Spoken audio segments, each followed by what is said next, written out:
You guys, we have two very, very, very special guests. I'm so excited to have them.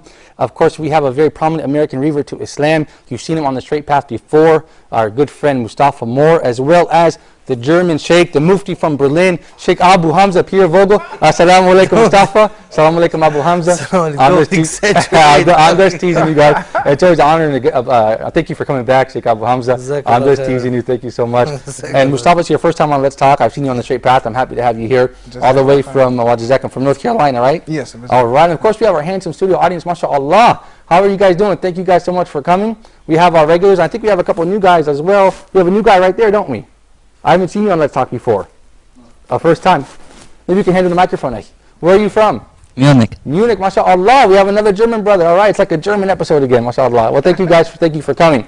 Now, I want to tell the viewers at home, last week we talked about Dawah tools, and we had Sheikh Abu Hamza giving us a lot of information about Dawah, and it was very beneficial. We had a sister call in the beginning of that episode. Her name was Abdullah. Okay, she had talked about the importance of good manners. So we thought it was appropriate to start another episode to focus on this episode on good manners and good characteristics of the da'i. That's why we decided to name this episode because of her phone call. I believe we have her on the line now. Assalamu alaikum, sister.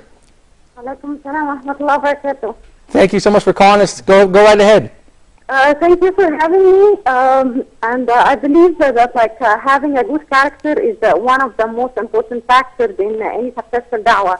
It's not only the most important one, but it's one of the important factors, you know. For some reasons, which I personally applied, and it works, alhamdulillah. One of these reasons that usually people judge your actions, not only your words, you know. You know, could talk is cheap. Anyone can talk the talk, but not anyone can walk the walk, you know.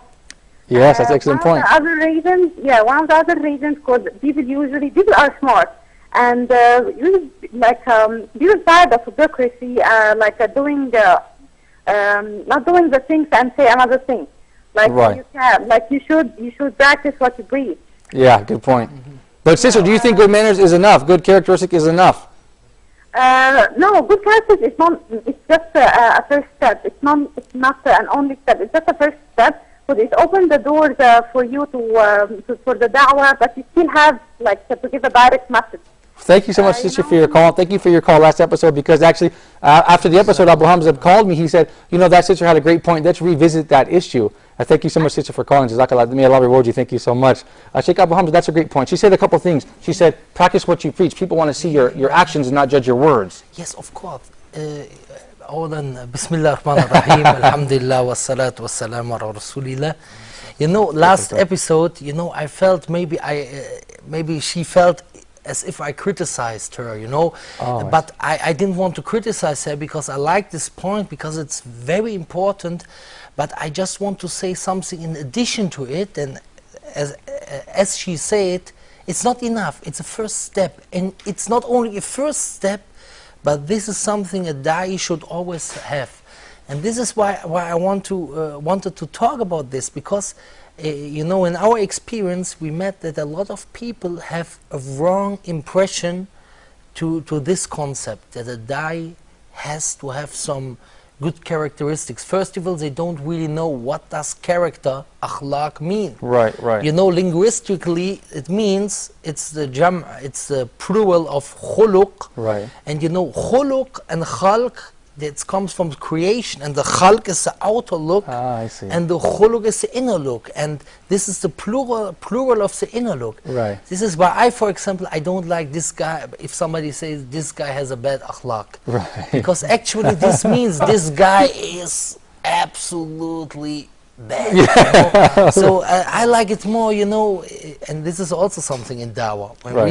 When you say to somebody you have a bad akhlaq, he will immediately don't like you. But if you say, we have all to work on ourselves, because it's like this. Everybody has to work on himself, Everybody has a lack in his akhlaq, in his characteristics. And there's something else what is very important in this also for the da'i especially. The khul, as your khalq, as your outer look, it's also with your inner look. Something you're created with, you have, but you can also work on it. Right. Your outer look, you can go to the gym. Right. And for your inner look, you can also go to the khuluq gym. Right. Work on your inner side, right. This why by reading the Quran, by looking at the seerah of the Prophet Sallallahu sallallahu alaihi Alaihi wasallam. And what I really wanted to mention is, as the sister said, you know, some people, they think, for example, one time in a lecture I asked in Germany, you know, how can we invite the whole city to Islam? You know, so this is really something we should ask ourselves. And I also tell all the people on the TV, ask yourself this question: how can I call my whole city to Islam? Yeah, if you live in an Islamic country, how can I improve my whole society? Right. You know, this is the beginning. And then one person said, and I often hear this: yes, if we just all practice Islam, but if we say this, then the whole, you know, the Meccan period, we divide it into two parts. Dawa Syria, it's called the secret Dawa, the first 3 years, but it was actually not as secret as some people think. And Dawa Jahariya, which means, you know, but yeah, that means you know, like the open Dawa, like the confronting.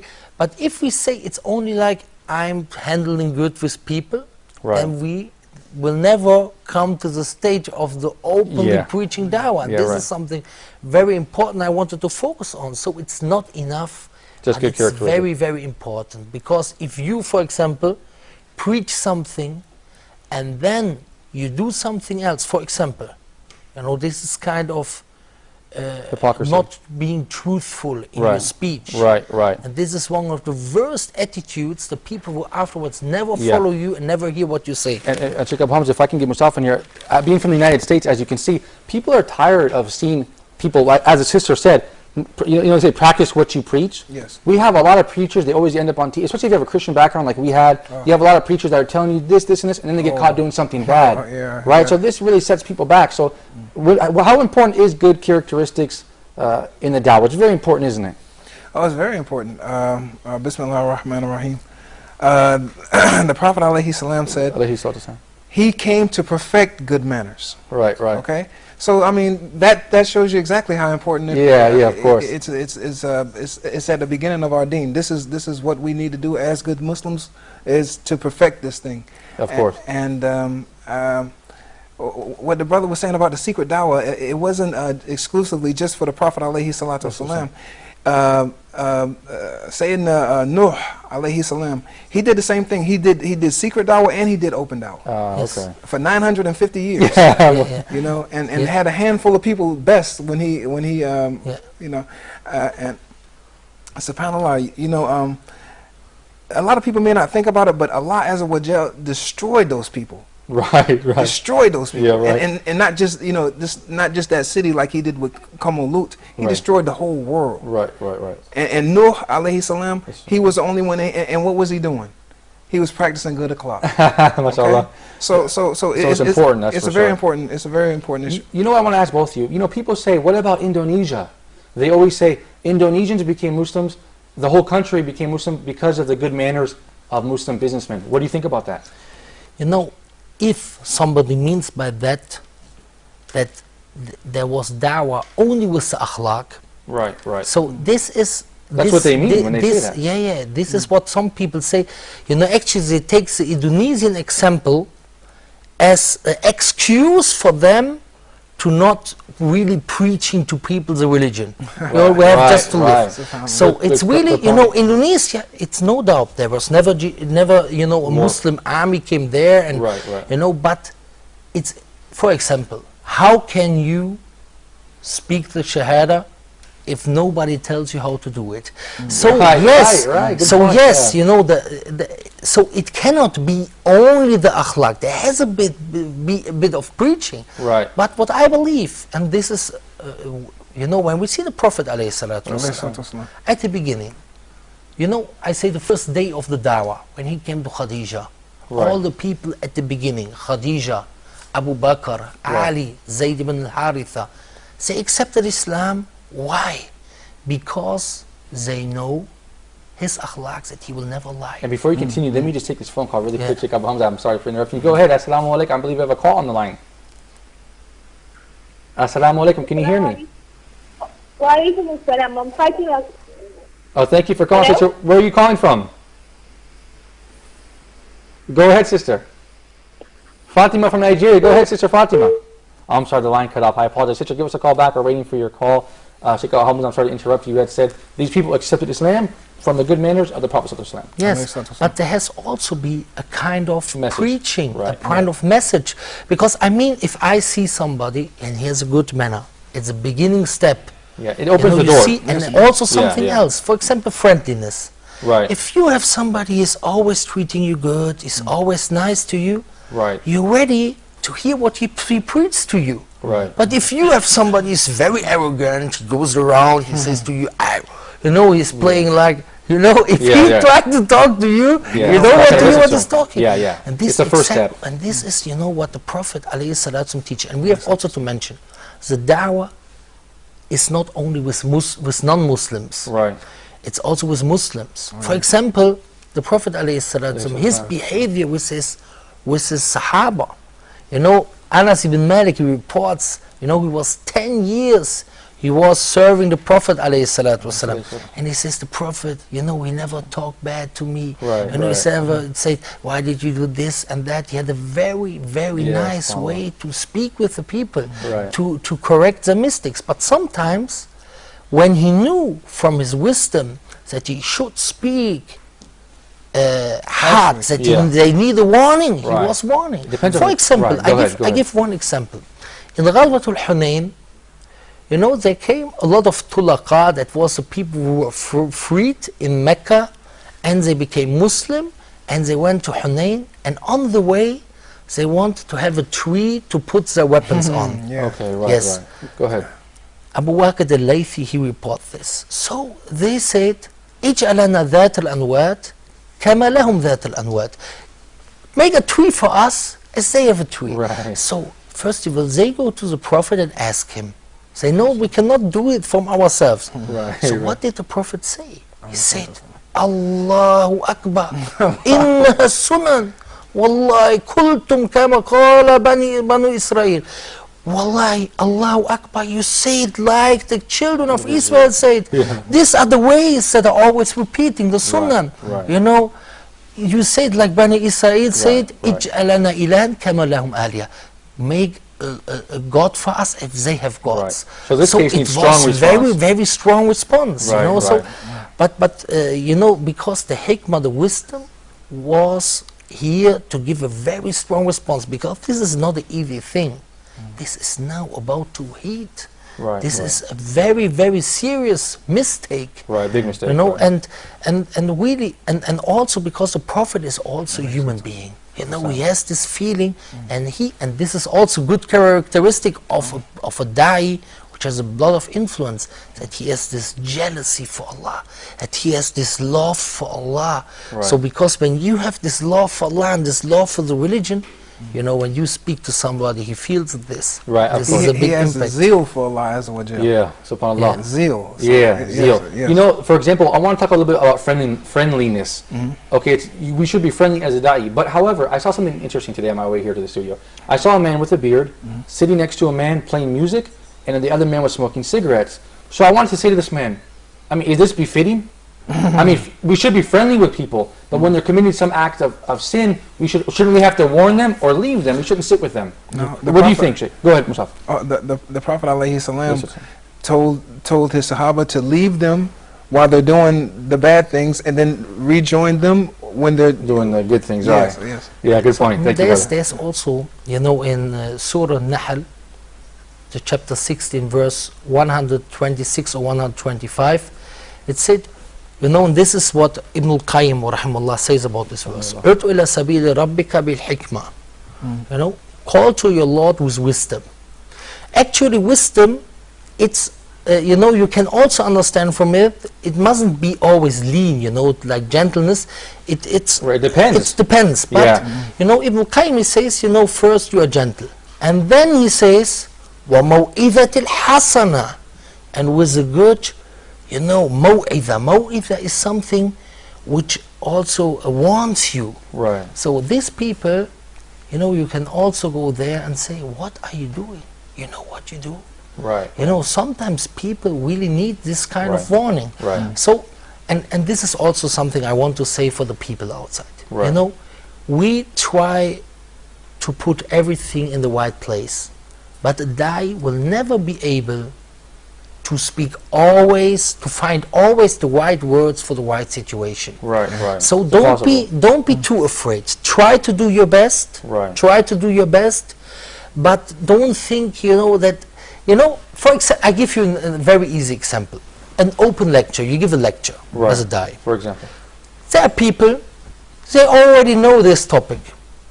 So it's boring maybe for them, or maybe they are better in the topic than you. Yeah. And there are people, they don't even understand what you're talking about because they have absolutely no background knowledge. Right. So this is a very easy Two different example. extremes. Yeah, right. And there are people, you know, they really need somebody who gives them a clear warning like this, you know. In the case, right. And there are people, you know, they need this, but actually, mostly, it's better to make a mistake in gentleness than to make a mistake in hardness. Yeah, that's a good point.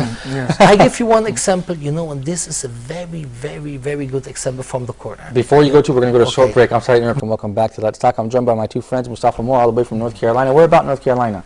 In Wilmington. Wilmington, North Carolina, all right. But I'm coming here actually from Durham. From Durham, North Carolina, They're about 2 hours apart. Oh, okay, excellent, right on. And of course, we have Abu Hamza all the way from Cologne, Germany. MashaAllah, thank you for joining us. Before the break, I interrupted you like I always do. I apologize. You were about to quote some verses from the Quran. No problem, no problem. It's a very nice way of dawah what Ibrahim did to his father. When you read the chapter 19, Surah Maryam, it must be on the 4th page, you know, he says, يا أبتي إني قد جاءني من العلم ما لم يأتك فاتبعني. He says, oh my father, and abati, it's, you know, a nice way to see, oh my father, my dear daddy, you know, like my daddy, you know, there came knowledge to me which did not come to you, so follow me. Why is he saying this? Because no, his father was an MBI. No, because you know, he's speaking to a person. If somebody comes to you and he says, you know, I know it better than you. You know, you don't want to hear it. Like if you say, for example, you see somebody is making a mistake in prayer. You say to him, you're wrong. No, you don't. You say to him, excuse me, I have a question to you. You know, I'm a new Muslim, for example. Is it right to put, when we make sujood, do we have to put the nose and the front head on the ground? Or is it enough if you put only the front head to the ground? Because I read last week in the book, I read in the books that we have to do this and that, and you saw him before making these mistakes. You're not like giving him, hey, you did a mistake, but you're asking him.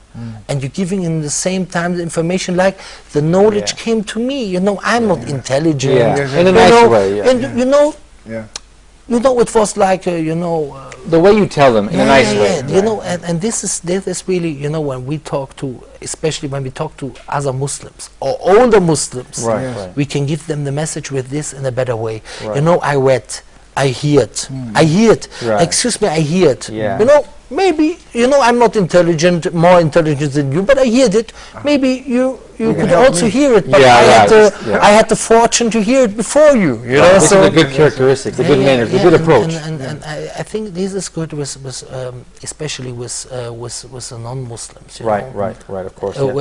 With Muslims, and also with non-Muslims, you know, it's especially those who are interested in religion. That they feel that you really want the best for them. Like in Surah Al-Ahqaf, the Prophet Hud, alayhi salam. What did he say at the end of his speech when he called to Tawheed? Inni akhafu alaykum adhab yawmin azim. I fear for you the day of a great punishment. So that's an excellent character. It's not just having good manners, but also they have to feel that you really feel for them and you're scared for them, have concern for them. I want to ask you both, starting with Brother Mustafa, what is the most important characteristic of a good da'i? Go ahead, brother, and after you, Sheikh Abu Hamza. Okay, knowledge. Knowledge, okay. You have to have knowledge, or else... knowledge and the mannerisms, it's definitely... It goes hand in hand, right? Yeah, without a doubt.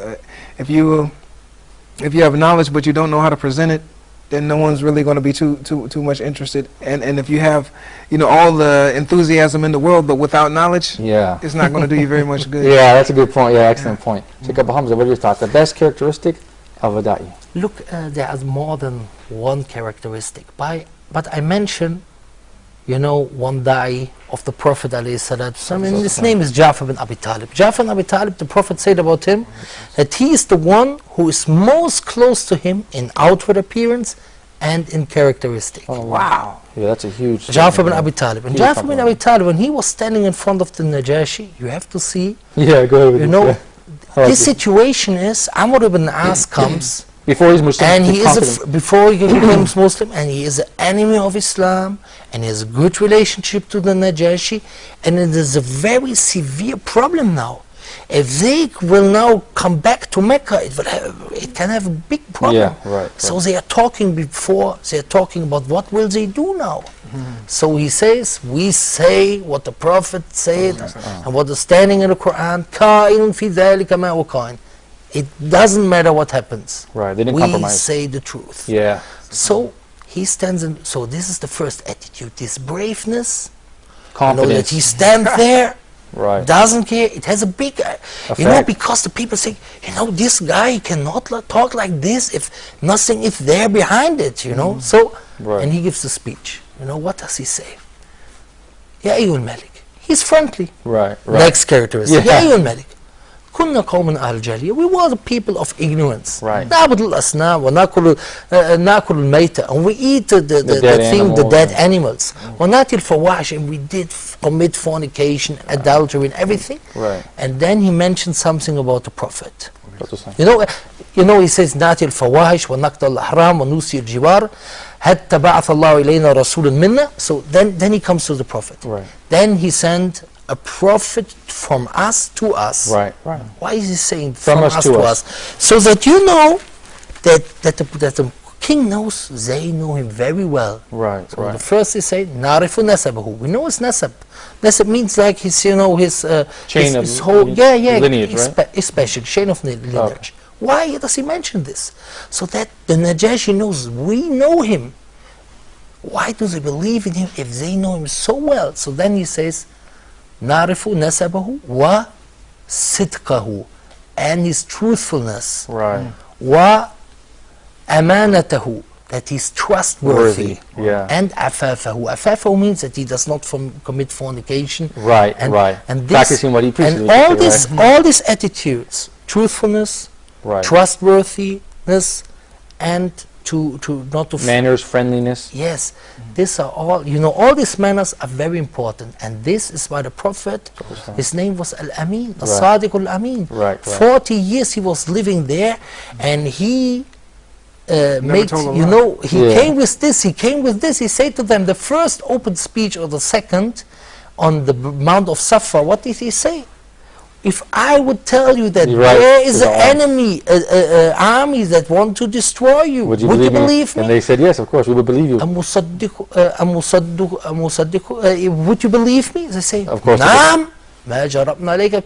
Yes, we never hear the lie from you. Of course. This is so important. If you lie, if they saw you lying, of course, very bad. Yeah, of course. That's like the first o'clock is what we preach. I believe you have a phone call. Assalamu alaikum, sister, from Egypt, I believe. Yes. Assalamu alaikum. Abu Hafsa, alaikum salam. Thank you for calling, sister. Go right ahead. You're live.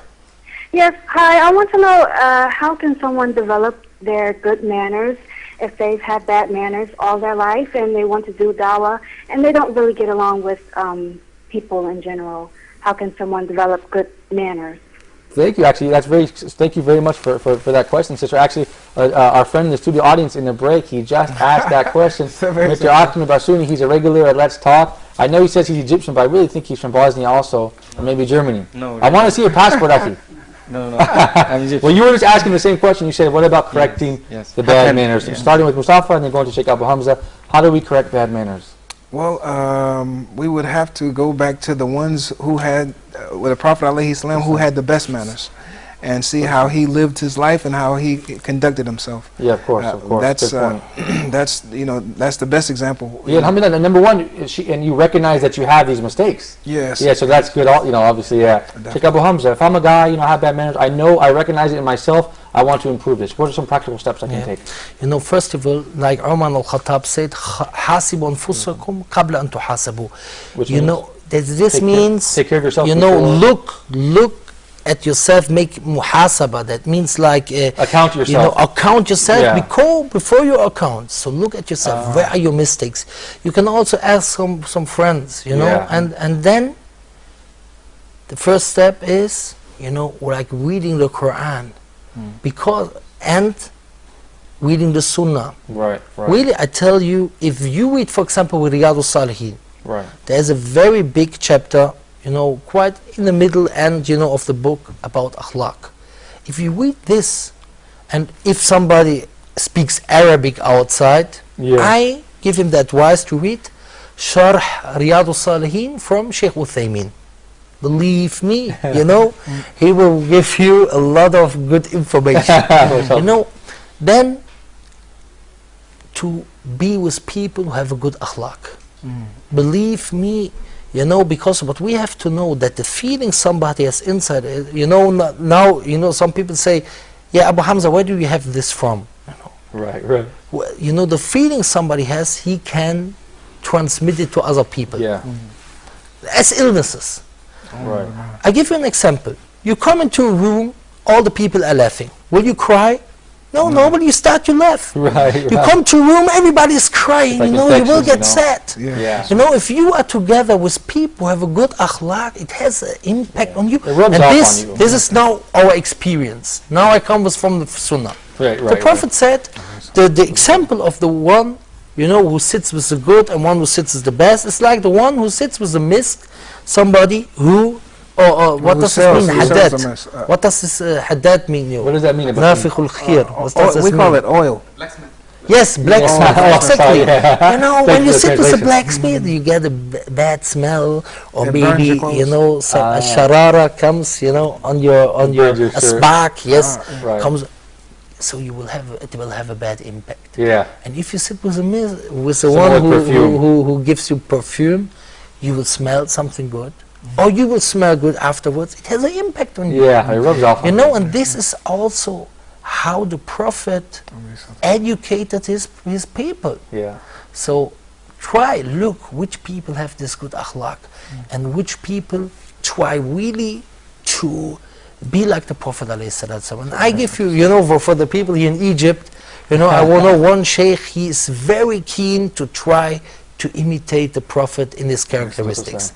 And this is Sheikh Abu Ishaq al-Hawaini. You know, I met him so often, and he really tries in every step to imitate the Prophet in his characteristics. I visited him yesterday, in the 3 days ago, and yesterday in the hospital. 3 days ago, I came into the room. He looked very ill. I was crying when I came in. He told me, "Don't cry, I'm fine." You know, he was from his, you know, heart so strong. You know, and yesterday he looked so good, alhamdulillah, mashallah. But you know, it's really, you know, because why? Because he's always reading the Sunnah. Because he's a muhaddith, he's always reading the Sunnah. He's always seeing the Prophet. And also, now the characteristic of the Prophet, I give you one example, how he motivated the people. And there are a lot of examples. Ghazwatul Hunayn, you know, something happens, and the Sahaba are human beings, and almost all fled. So what did the Prophet do? He said to his uncle Al-Abbas to call them. Then later on there were 80 until 100 people, and what did the Prophet do?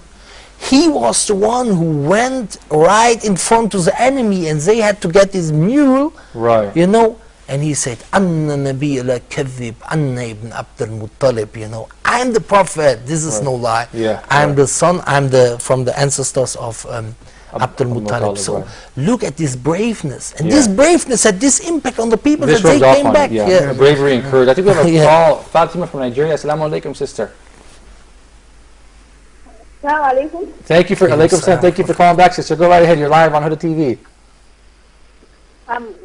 My name is Fatima. I'm calling from Nigeria. Thank you so much, sister. Go ahead. Please, I have a question. I'm asking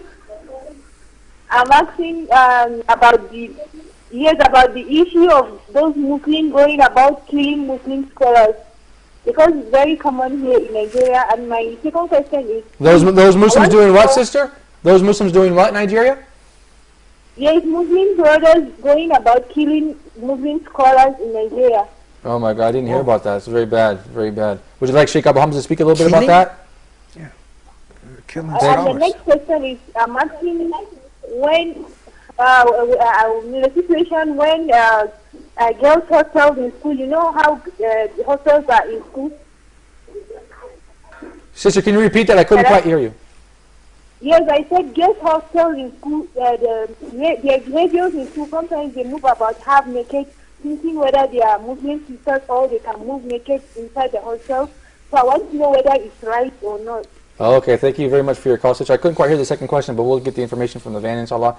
Thank you for calling. I believe you're talking about the political situation in Nigeria. I don't know if we're qualified to speak about that. I think we have having some violence and some problems in Nigeria, and we hope Allah brings stability and peace and security to Nigeria. That's for sure. I don't know the situation in Nigeria because, and this is a reason why it's very hard for us to speak about this. But commonly speaking, you know, this is also something to do with akhlaq. Often, we are not just to people because of one characteristic, that we are not halim enough. Halim, that means, halim is like gentleness, but it's meant with this also that you, when you are angry, that you, and I'm also talking about me, you know, that it's sometimes like this. You see something, and the shaitan, he gives you a picture. You say, "What kind of munafiq is this?" Right. If you would, and this is a characteristic of the Prophet. First of all, speak with the person. What is your opinion? What is your view? We often saw, you know, I give you one example. You know, one guy, one time, I told to a brother, you know, in Germany, like, there's some dawa groups, you know. Alhamdulillah. You know, when I was talking with him, you know, look what you say there and there, you know, about me and so on. So he said, yeah, look what you said and this and that. I say to him, I didn't mean you. And then I was thinking about, then I was thinking about this situation.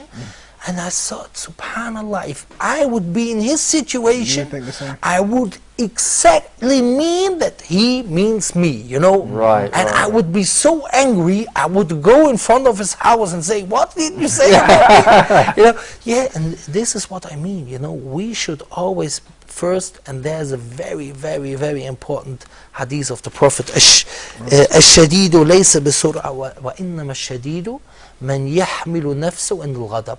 You know, the strong person is not the one who is strong, you know, and wrestle the people down, Go ahead, but the one who is able to control himself when he is angry. You know, the Prophet does not say that you will not become angry. The Prophet became sometimes angry, but he did not. But he did not come with a reaction in which he did something bad. This is the key. You know, sometimes his face changed. There are a lot of situations his face changed. But the point is the reaction. But he came with the right reaction. This is a strong person. You guys, we're going to take a quick break. Welcome back to Let's Talk. I want to go to the studio audience real quick, you guys. Now, which one of you guys did that little translation for us in the first and last segment? Who translated that? MashaAllah, you speak English and Arabic like that? MashaAllah, you work as a translator? Yes, I work as a translator. Very good, Ahmed. Thank you. I could use you. I need someone to speak Arabic. Teach me Arabic. Okay, next show I will be in your place. Yeah, inshallah, you'll be right here. As this is the case, I'm glad to be here. Thank you. I believe this brother in the front row had a question or a comment. A brother from Russia, mashallah. No, I'm not from Russia. Actually, I'm from Egypt. Go ahead, brother. First of all, salam alaikum to everyone. I have just remember saying of Imam Malik while our brothers was speaking about giving advice or making da'wah towards anyone who is committing a kind of sin. Imam Malik rahimahullah, one of our popular scholars, said before giving advice to someone, he said in Arabic, لا تنظروا في ذنوب الناس كأنكم أرباب وانظروا في ذنوبكم كأنكم عبيد. While you see someone who commits any sin, don't treat him like he's a slave and you are a lord who doesn't commit any sins. No. While he is committing some kind of sins, you also have another kind of sins. So don't look to him as you are a lord. فَارْحَمُوا أَهْلَ الْبَلَاءِ. Be merciful towards him. while you're giving him any advice, be mercy towards him. وَاحْمَدُ اللَّهَ عَلَى الْعَافِيَةِ, and say Alhamdulillah الَّذِي عَافَانَا. Thank you Allah, because I'm not committing this kind of sin. وَاحْمَدُ اللَّهَ عَلَى الْعَافِيَةِ وَإِيَّاكَ أَن تَقُولْ هَذَا مِنْ أَهْلِ النَّارِ وَهَذَا مِنْ أَهْلِ الْجَنَّةِ. Don't say with your bad thoughts, this man will be in the fire hell, and this man will be in the paradise. You are not alone. Try to be merciful toward these people. And our Sheikh can illustrate that more than me, better than me. That's a great point, because how many times do we look at somebody who's sinning? I know I do it myself. I look down at that person right away, and I think to me I become angry at this person, but I didn't think of all the sins that I'm committing myself. We're all committing sin. Brother, what do you think about that statement? It's very important, and there's something, we always have to in mind, and this is also very important for our attitude with other people in dawah. There is an ayat in the Quran, Surah Al-Yasin, where Allah says, إِنَّمَا تُنذِرُ مَنِ اتَّبَعَ الذِّكْرَ وَخَشِيَ الرَّحْمَنَ بِالْغَيْبِ. You can only warn those who follow the guidance and fear their Lord, in the ghaib. That means you don't see that they really fear them. Right. So there is maybe a person, you don't know if he fears him. There is maybe a person, and he looks like if he's very close to the guidance, but actually is very far away, like Abu Talib. Right. Abu Talib, he died as a disbeliever. For him it was revealed, the verse 113 in Surah At-Tawbah. ما كان للنبي والذين آمنوا أن يستغفروا للمشركين ولو كانوا أولي قربى. It's not allowed for the Prophet and the believers to make istighfar for the mushrikun. So, then there are people, you think they're very far away from religion, like Amr ibn As, Khalid ibn al-Walid, and later on they become, after. Well, when did they become Muslim? After Sulh Hudaybiyah, in the 7th year. These are 20 years fighting against Islam. Yeah, think about that. But not, not like, somebody here, 20 years fighting with a sword against Islam. Yeah, right. It's not, but at the end, they became Muslims, and this is very important. And for example, like it's not allowed to make a la'an on this is what Sheikh Uthaymin says in this. It's not allowed to say la'an on the person who is living, Right. because maybe Allah will guide him. Yeah, right, you never know. Maybe Allah will guide him. After he says La ilaha illallah Muhammad Rasulullah, then he became your brother. Yeah. Today maybe he's not, and tomorrow he is. This is like the fatwa also of Sheikh Uthaymin would say this, it is not allowed to make like a curse on a living person. You can curse one who died as a disbeliever, and you have a proof that he really died as a disbeliever, like Iblis, like Fir'aun, like Abu Jahl, and so on and so on. If you have a proof, right? But not, like you make a curse for any people, but this is a long topic actually, but I'm just talking about the curse. I'm just talking about the curse. That's an excellent point. Sheikh Abu Hamza and also Mustafa, being from the United States, how important is it, like we said, confidence? You said the Prophet ﷺ was confident with courage and bravery. When you see someone who's wavering in their deen, it's not very convincing. If you're like thinking about Islam and you see a Muslim who's not really strong or confident with his deen, it doesn't look doesn't look appealing. And Abu Hamza, you told me before, when you were giving lectures sometimes, people ask you, when we had the program with Dr. Haytham Al-Haddad, when people ask you questions, you would say, when they ask you controversial questions, you say, yes, I will address this, I will address this, I will address this, I will address it in front of everybody. And you said that is effective because it shows your confidence. Some people, they are talking about how they can go away from certain questions. And this isn't sometimes very bad. You mean avoid controversial stuff? Avoid, yeah. I mean, of course, we have our priorities, like Tawheed and so on. And, I mean, there are, for example, now, there are, for example, now new Muslims or people who want to know something about Islam. So what is your topic? Right. You have when to you have give a priorities. lecture, you don't give a topic. Yes, we speak about this siwak, or today we speak about why is the mortar to be killed. Yeah, yeah. You have to control the dialogue, right? But what will you do now? So what I always do is I tell the people to write the questions down, so I can avoid questions which are not befitting. But and then maybe the time is over or so on. But what will you do if somebody comes to the stage, takes the microphone, asks you a question? Will you say, no, this question is not... If you react like this, or you don't answer this question, it seems like you have a weakness in your religion. You cannot speak about this. You look weak. You know, and this is something, you know, you shouldn't do. The Prophet ﷺ, you know, and this is something we have really to see. Right. In Mecca, what did he do?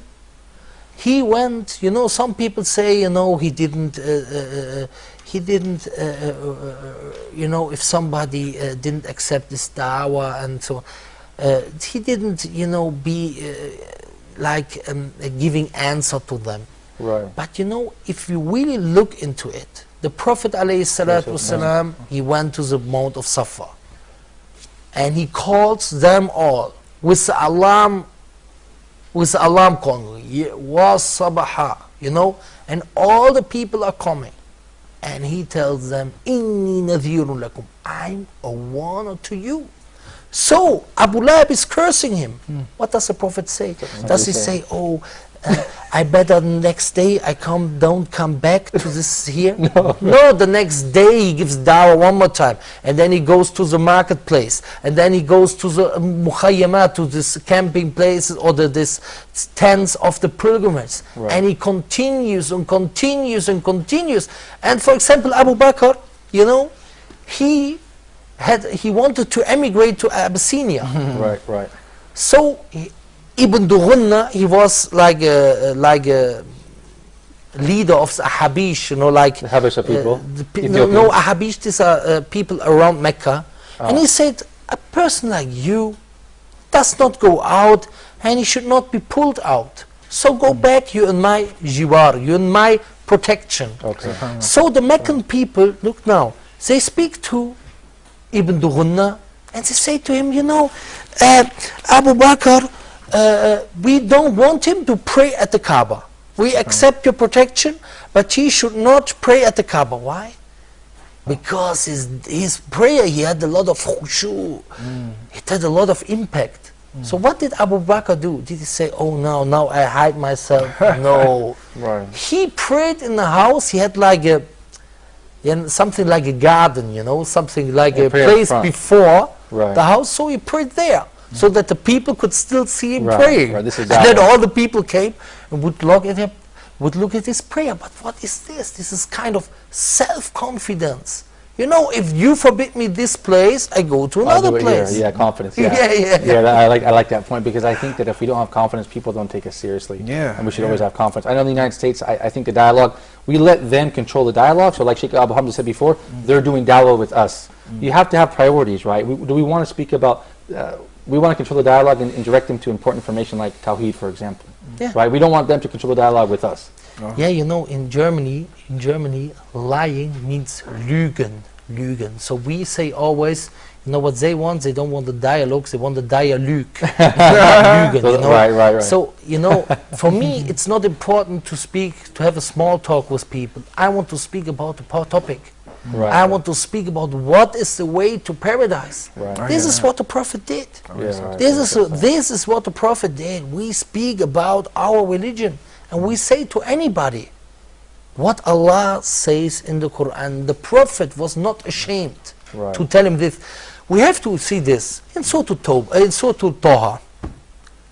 You know, Musa alayhi salam. You know, this is of course one of the best da'is ever. Has anybody doubt about this? This is one about the best da'is. So the people are always talking about, it's I think verse 43, when Allah says to him, اذهب إلى فرعون إنه طغى فقول له قولا لينا. Say a gentle word to him. But they don't continue the verse. Then he says, لعله يتذكر أو يخشى. that he may be reminded and is afraid. Yeah, right. Why being afraid was a gentle word. So continue. Right, right. Then Allah later on says what the gentle word is. We have to imagine Musa goes to the Pharaoh, the biggest tyrant maybe of all times, killing little children, Right, and he goes to him. So Allah says to him, فَأْتِيَاهُ. So go both to him. Right. فَقُولَ إِنَّا رَسُولَ رَبِّكَ. We are two messengers from your Lord to you. Yeah. From your Lord to you. You know, this is the one who says, أَنَا رَبُّكُمُ الْأَعْلَى. I'm your biggest Lord. إِنَّ رَسُولَ رَبِّكَ. So then the obligation. فَأَرْسِلْ مَعْنَا بَنِي إِسْرَائِيل. So send with us the children of Israel. وَلَا تُعَذِّبْهُمْ كَجِئْنَاكَ بِآيَةٍ مِّن رَبِّكَ وَالسَّلَامُ عَلَى مَنِ اتَّبَعَ الْهُدَى. You know, we came with the signs from your Lord to you, and peace is with those who follow the guidance. So if you don't follow the guidance, you have no peace. Then the next verse comes, so that you really understand what will happen with him.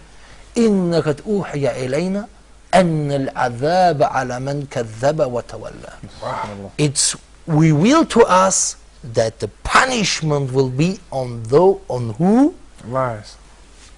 turns around and belies this message. You know, So I think look, this kind of courage. Yeah, courage. If we're talking I about would really like, you know, نسأل الله أن يدخلنا الجنة. We ask Allah to put us in paradise. And I really want to ask Musa, how did the Pharaoh look at him when he was standing like this in front of him? Thank you guys very much for your time. I know we had a question from the studio audience, but the show is over. We have no more time. Inshallah, after the program, perhaps we can talk more with our brothers here. You guys, thank you for coming. We look forward to seeing you next time, inshallah. Thank you for coming. Thank you so much. You guys at home, stay tuned for more Let's Talk next week. Same time, same channel.